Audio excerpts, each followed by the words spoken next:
Well, I guess one way of kind of starting off would be to think a little bit more about that relationship between art and politics. So I was wondering if either of you wants to kind of get the ball rolling by just talking a little bit about how you think your own work relates to kind of the current political climate. Well, I mean, I'd say that I heard someone talking about stand-up comedy, and they were saying that stand-up comedians were the secret legislators of our times, which they probably could have come up with better legislation, that being the case. But as a general idea, I think there's a lot of truth in that.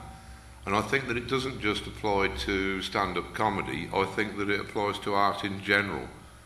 And indeed, that might be what art is for.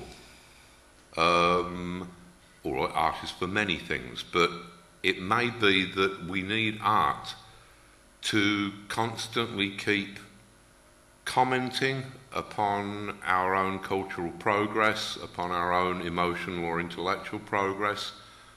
We need art as a way of talking about where we are, even spiritually, if you like, where we are in terms of our world and our place in it.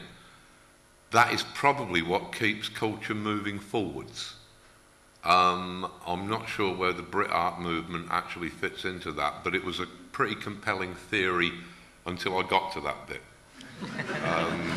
But no, I think that generally that's what art is for, what it's all about, what it's probably been about since Paleolithic times.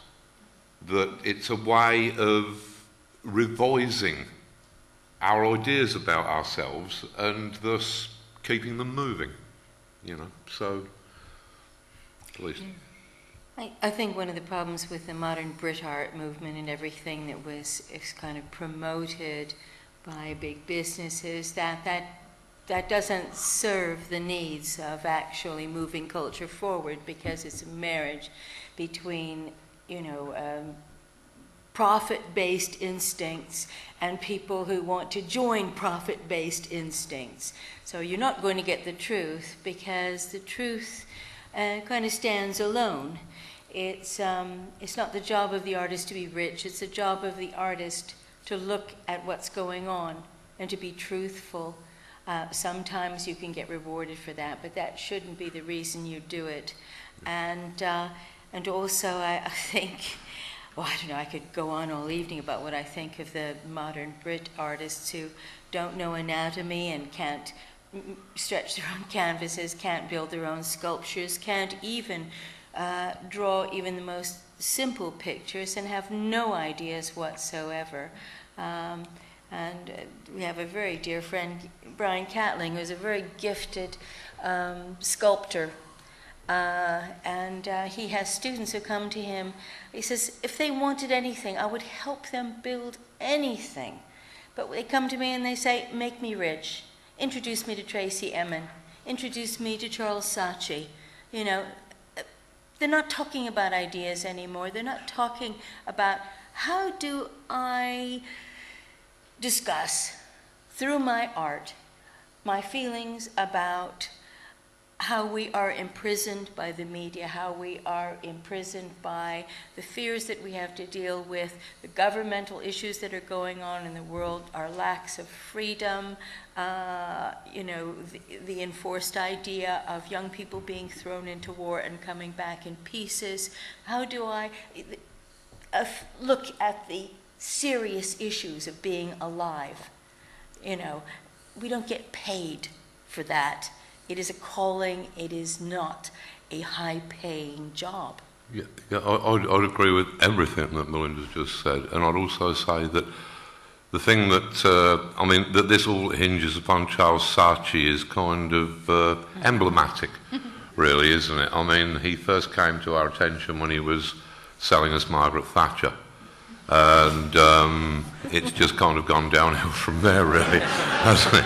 But, I mean, what they have done is to make art a commodity, and art is not a commodity. Art should be an explosive substance that changes the world. I have been recently doing a piece for Occupy Comics, which is largely a history of the comic book medium, but this again applies to an awful lot of arts. I've suggested that radical and revolutionary elements in comic strips are not an aberration. They are what comic strips are for. That since their inception, comic strips have been scandalous, scurrilous, generally aimed at the illiterate lower orders, or at least that was the perception, that since 17th century Italy, when people were drawing political caricatures on the side of cardboard boxes or cartons, we have had the word cartoon. It started politically, and again, I think this is true of all of the arts. If they're not engaged, if they're not about upsetting you in some way, and I know that sounds harsh and confrontational, but if art doesn't surprise you, then all it is doing is reassuring you and reconfirming your prejudices. Most popular culture is, or a lot of it, is saying everything's okay. Everything's okay with the way that you think about things, with the way that you see the world.